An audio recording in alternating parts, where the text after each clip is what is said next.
এই লোকটি তার বাবার মতো অনেক বড় একজন শিকারী হতে চায়। এই জন্য সে জঙ্গলের ভিতরে ভাল্লুক মারার ফাঁদ পেতে পাতা দিয়ে ঢেকে দেয়। কিন্তু তখনই লোকটার পিছন দিয়ে একটি ভাল্লুক দৌড় দেয়। লোকটি দেখা মাত্রই ভাল্লুকটাকে খুঁজতে থাকে।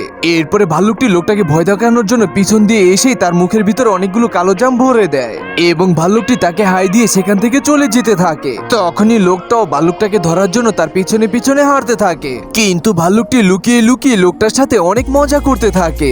কিন্তু লোকটা অনেক বেশি রেগে যায়, যার কারণে ভাল্লুকটাকে খুঁজে বের করে গুলি করার জন্য দৌড়াতে থাকে।